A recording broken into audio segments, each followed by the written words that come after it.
Polling stations open for the final day of the first phase of Egypt's 2025 House of Representatives elections.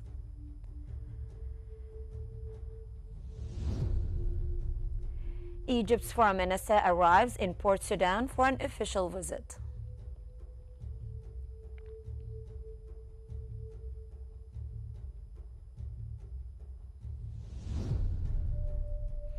And Donald Trump expresses confidence in the leadership of the Syrian president.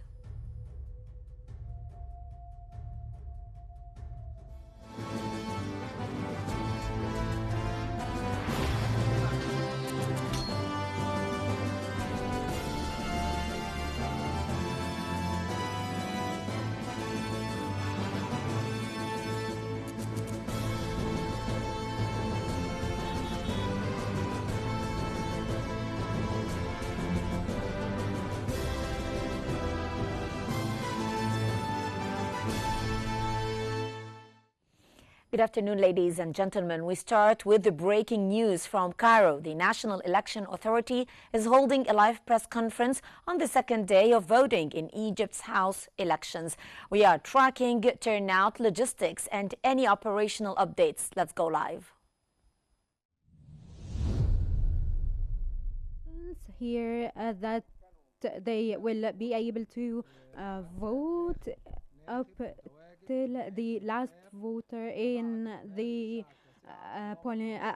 polling station up until even after 9 p.m. long as they were there before 9 p.m. according to the National Election Authority, and also 2 hours before closing yesterday there was some conflict in Esna in front of the committee 2 in Esna, and the conflict was contained because of police intervention, and the committee stopped working for around 10 minutes to resolve this conflict, but things, as I said, were contained, and then the committee went back to work as they were. And we have here 3 colleagues from subcommittees. We have Councillor Ahmed Hassan Abdel Fattah. Go ahead.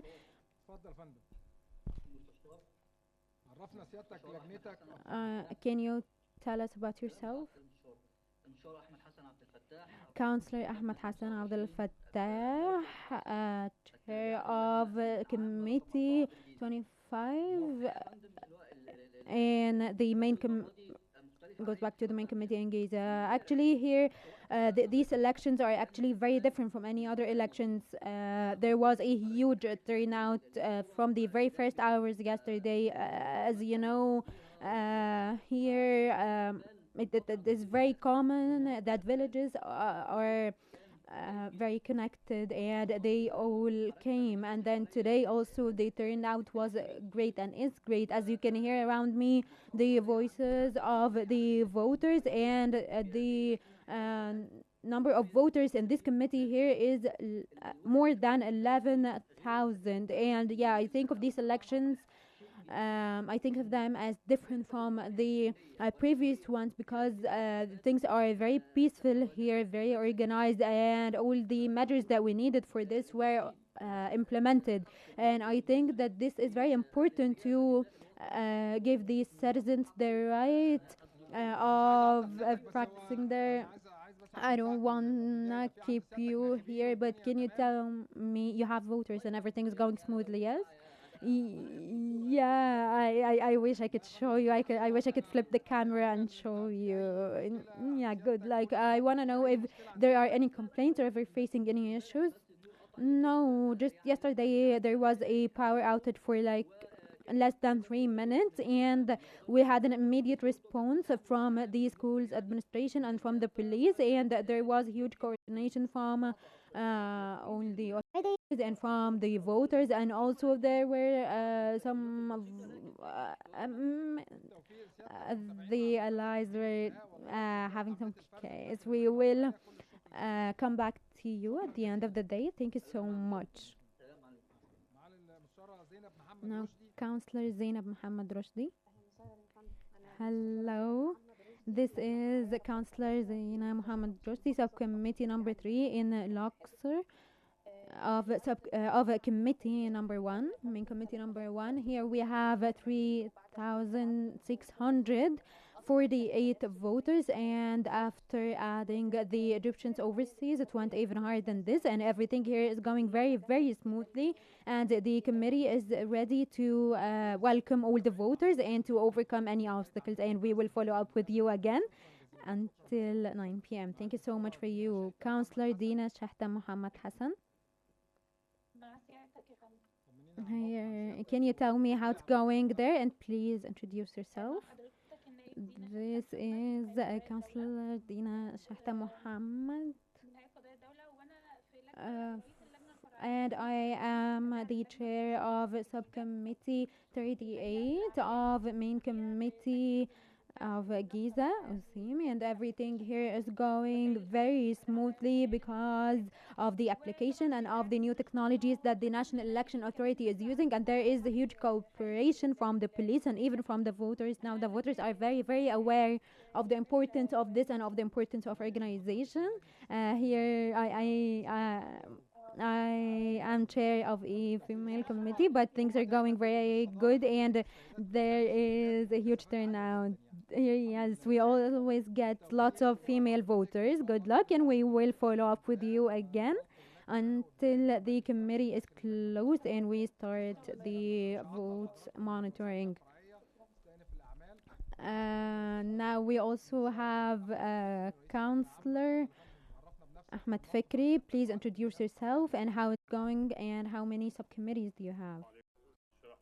Hello, this is Councillor Ahmed Fikri Saleh, chair of main committee number 2, and I have 89 subcommittees, over 47 polling stations, and the number of voters is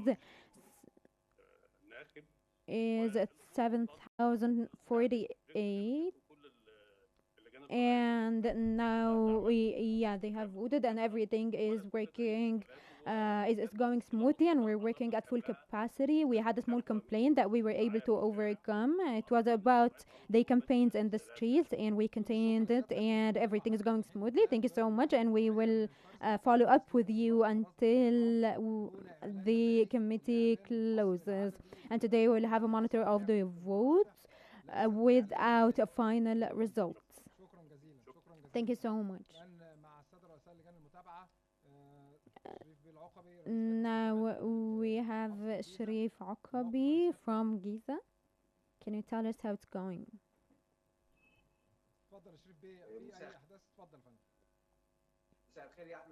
Good evening, Mr. Ahmed. Yes, we had coordination with the chairs of all the committees in Giza to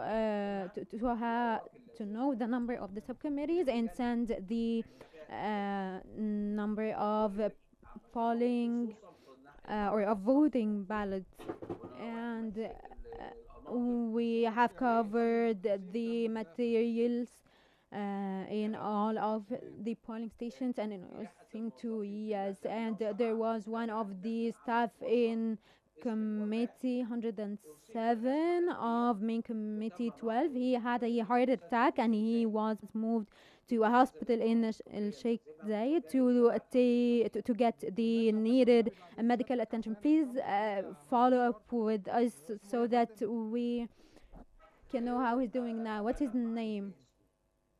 I'll tell you his name. And you have an alternative? Yes. Okay, yes. They just told me you have an alternative. His name is Islam Abdul Munaim. Yes, thank you. Where is he from? Okay. We will send this. We will have someone contact him to make sure he's okay then. Hello, here everything is going. There is a huge turnout, especially in Nasiriyah district. We have 54 subcommittees, and 8 or 9 of them have overcrowd because there are 9 candidates who are targeting on chair, and we have sent the voting ballots so that they don't have any problems. And then we have also committee 15. There was a power outage, but we contacted the governor and it was back in just a few minutes. We also have the districts 10 and 51. We had some organizational problems, but we contacted the authority, and yes, now after the rest period, we will see even a higher turnout. Good luck, and we will follow up with you until we close at 9 p.m. and start the ballot counting and to get back the voting ballots. Thank you so much. Osama Abdul Manam, chair of committee in Armenia. Do you have any complaints?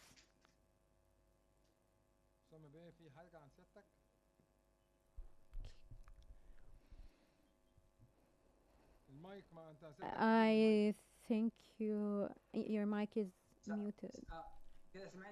Can you hear me now? Yes. We have such a high turnout, and we are coordinating with the chairs of subcommittees, and if anyone has any problems, we work on it immediately. And yeah, the complaints were mostly about organizational. I know in Magaga, Somalut, and Malawi, we have sent voting ballots. Yes, thank you. And we have 52 subcommittees and 236 books, either individual or. Thank you so much, and we will follow up with you again until it's time to count the votes. Thank you. Now we have Mustafa Abbas from Al-Wadi Al-Gadid. Good evening. Yes, here we are going back to the voting process after the rest hour. Everything is going smoothly, and everything that we need, everything that the electoral process needs is here. Thank you so much. And yeah, thank you so much for getting to us, and also getting the needed materials, even if we have a long distance here. So yes, does anyone has any complaints or comments from the chairs of the committee that you wanna add, other than those that we have already presented, because we want to go back and see how it's going on ground so that we can take any measures, because we are expecting a high turnout from now until 9 p.m. So I want you to follow up with me on how it's going on ground, and to always send your comments, because as I said, in the last hours of voting we always have a high turnout, but I want to reassure all the voters that they will be able to cast their votes. And I also want to reconfirm that while counting the votes, we cannot say any results, because the results are for the National Election Authority to say, but we just need the number of votes for every candidate, and we are telling the people here all the details. Everything is going so smoothly, and there are turnouts in a lot of electoral districts and in subcommittees, especially that these committees are very, very close to all the voters, and we are going to keep up and follow up with you. And then we have our conference at 9 p.m. to start vote counting until all the voters all cast their votes. Thank you so much, and yes, we will keep up with you, chairman of the committees. You can go. Thank you so much for your information. Ladies and gentlemen, as the National Election Authority's briefing concludes, the Executive Director reports continuous follow-up on the voting process across all active governorates, with any issues logged so far resolved immediately, and of course full coordination among state bodies to keep the polling flowing smoothly.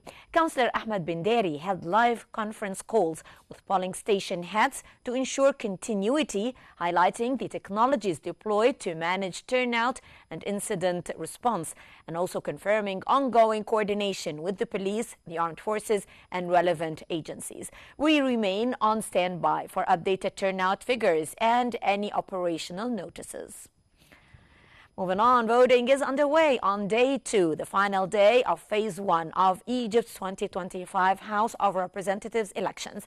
Polls opened at 9 a.m. Cairo local time across 14 governorates under full judicial supervision and NEA monitoring, with security and assistance teams in place. Polls close at 9 p.m. Voting is underway for the second and final day of phase 1 of Egypt's 2025 House of Representatives elections, with polling stations opening at 9 o'clock this morning across 14 governorates. The National Elections Authority said the voting process is continuing in an orderly manner under full judicial supervision and with continuous monitoring from its central operations room in Cairo. This phase includes governorates in Upper Egypt and the West Delta. A total of 1,281 candidates are contesting seats under the individual system alongside competing electoral lists. Security forces have been deployed to ensure safety and smooth voter access, while the Ministry of Interior has assigned teams at polling locations to assist senior citizens and people with disabilities.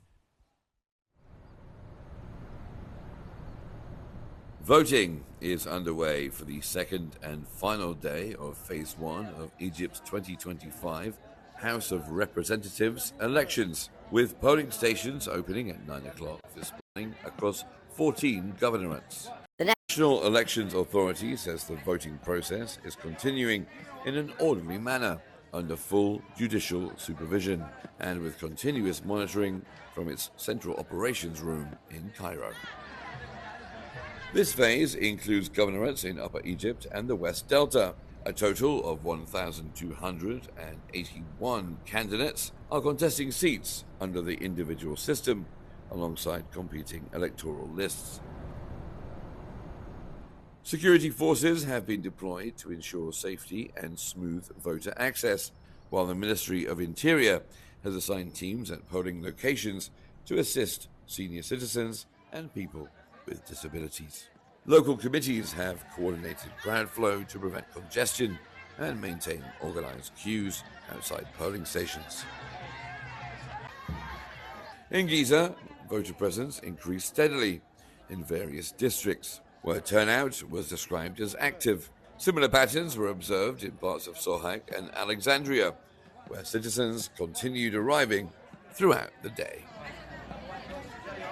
Media outlets and accredited civil society observers have maintained a presence at polling sites in line with regulations set by the National Elections Authority.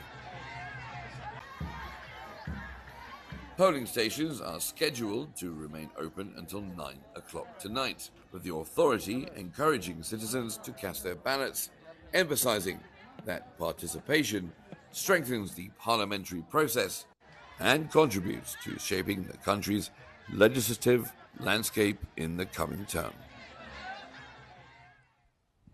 The Egyptian parliament has been a cornerstone of the nation's political evolution, embodying its democratic aspirations, shaping legislative traditions, and standing as a living symbol of Egypt's steadfast commitment to representation, justice, and national progress. For a closer perspective, here is our colleague, Munam Selhi. For over 150 years, Egypt's parliament has stood as a beacon of democracy and civic legacy, shaping laws, guiding governance, and inspiring representative life across generations. For more than a century and a half, the Egyptian parliament has stood as a powerful testament to the depth and authenticity of Egypt's parliamentary heritage, offering, through its long history, a unique model among the world's legislators. Egypt holds the distinction of being the first country in the Middle East to establish a parliamentary experience, laying its cornerstone on October 22, 1866, during the reign of Khedive Ismail, with the creation of the Consultative Council of Representatives. The House of Representatives serves as the legislative authority of the Egyptian state, entrusted with the essential responsibilities of enacting laws and overseeing the performance of the executive branch. It stands as the voice of the people's will, and its elections represent a vibrant arena for political composition and competition among parties, diverse ideological currents, and independent candidates. Among the Parliament's most legislative powers is the drafting and ratification of laws. The House discusses bills submitted by either the government or its members, approves them, and refers them for presidential assent, after which they enter into force as national law. The Parliament also plays a pivotal role in endorsing the state's general policy, contributing to the formulation and approval of the government's agenda. It approves the National Plan for Economic and Social Development and the state's general budget, serving as a guardian of fiscal balance and public accountability. Another key function of the House of Representatives is the ratification of treaties and agreements. The Parliament possesses the authority to review, debate, and either approves or reject international treaties concluded by the government, ensuring that such agreements align with Egypt's national interests before they are formally adopted. One of its most significant constitutional powers lies in the amendment of the Constitution itself. The Parliament may propose or approve constitutional amendments, which are then submitted to a public referendum, allowing the people to decide on the incorporation the new provisions into the nation's supreme legal framework. Thus, through its long and distinguished parliamentary journey, the Egyptian House of Representatives has offered a singular model among global parliaments, laying down the institutional foundations for a sound, representative, and enduring parliamentary life. Rooted in the history, yet focused on future, Egypt's parliament continues to embody the people's voice, fortifying democracy, fostering progress, and upholding the nation's enduring constitutional spirit. And for more analysis, we now move to Hani Saif in our newsroom. To you, Hani. Thank you, Hela. Ladies and gentlemen, we're joined from Cairo by the Deputy Chairperson of the Egyptian Social Democratic Party, Dr. Maha Abdel Nasser. Dr. Abdel Nasser, welcome to Qnews. How do you assess the overall atmosphere of the second day of the 2025 parliamentary elections across the first phase governorates? Well, thank you for letting me join this conversation. Actually, things are quiet. The violations are minimal. And definitely, we send anything we find is unusual to the committee. Normally, things are quiet. No big issues. Well, in your view, what does the strong turnout across various governorates reveal about the Egyptians' political awareness and faith in the democratic process? Well, actually, there is a bit of a problem regarding the electoral system because, you know, the closed list gives the impression to people that this list is already winning, so they don't really feel that they have to go and vote for it. But the individual seats, for sure, especially in the rural areas, because historically in rural areas, people are very interested in the parliamentarian elections, and they are more engaged with the MPs from their territories. So that's why they go and vote, and even they engage with each other in conversations, in discussions, and things like that. Well, moments ago we were witnessing live coverage from the National Election Authority. How do you evaluate the performance of the NEA in terms of the transparency, logistics, and the performance overall? The logistics are fine. We don't have any problems with the logistics. We had some issues regarding the schedule. It was very tight. People were especially in this first phase. They just had around 3 weeks to make their campaigns, which is very little time. But overall, as I said earlier, there are no big violations to report. Mm-hmm. Dr. Maha Abdel Nasser from Cairo, the Deputy Chairperson of the Egyptian Social Democratic Party. Thank you very much for joining us. Ladies and gentlemen, now we go back to Hela in our studio. Hela. Thank you so much, Hani, for the thorough analysis. And now to Sudan, where talks over a humanitarian pause collide with fresh displacement and urgent calls for safe corridors.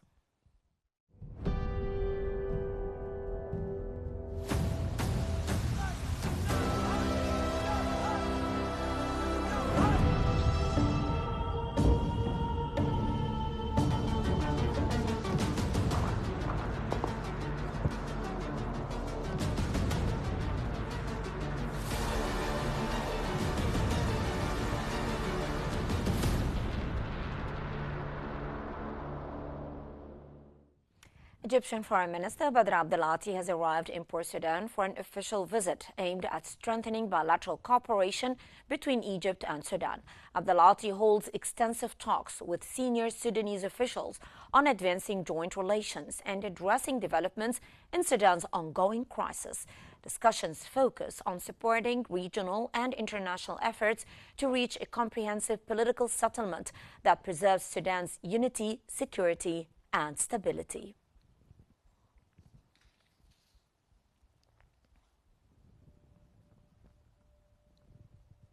Meanwhile, Egyptian Foreign Minister Badr Abdelati has held talks with Sudanese Foreign Minister Muhyiddin Salim in Port Sudan, focusing on ways to deepen bilateral relations and address the ongoing Sudanese crisis. Abdelati reaffirmed Egypt's support for Sudan's unity and stability and condemned the recent atrocities in El Fasher, expressing solidarity with the transitional government of hope and unity. He called for an unhindered humanitarian corridor, expanded relief efforts, and closer coordination with international agencies. The Egyptian Foreign Minister urged regional and global cooperation to achieve a comprehensive ceasefire and an inclusive political process reflecting Sudanese aspirations. Both sides stressed their shared role as downstream Nile nations and the need for coordinated water and development projects.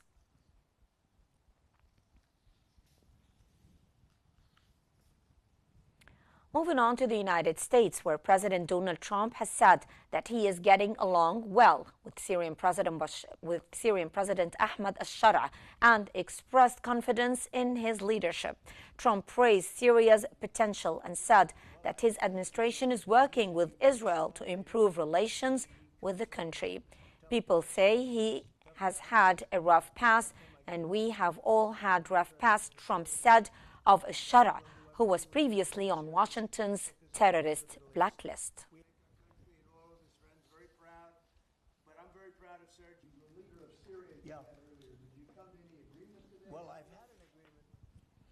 Turkish Foreign Minister Hakan Fidan has met with U.S. officials and his Syrian counterparts to discuss developments in Syria and Gaza, emphasizing the importance of Syria's territorial unity. Fidan said that he was invited to join part of a meeting between U.S. President Donald Trump and Syrian President Ahmed al-Shara, and later held separate talks with Syrian Foreign Minister Asad al-Shibani and U.S. officials, including Secretary of State Marco Rubio, Vice President J.D. Vance, and Special Envoys Steve Witkoff and Tom Barrack. He warned that if issues in northern, northeastern, and southern Syria are not carefully managed, they could threaten the country's integrity and risk further fragmentation.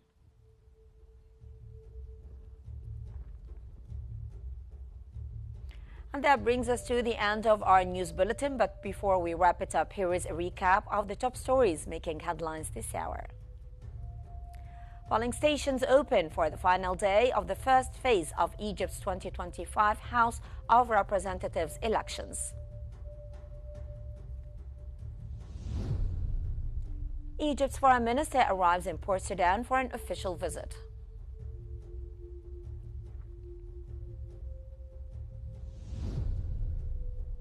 And Donald Trump expresses confidence in the leadership of the Syrian president.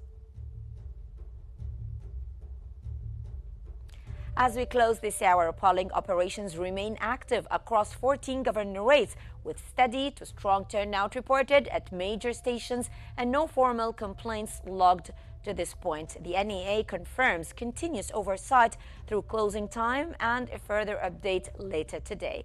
So for more stories and live updates, follow Q News on YouTube, Facebook, X, Instagram, and TikTok at QNewsEG to always stay informed. From all of us here, thank you so much for watching and stay tuned for more news and analysis on Q News.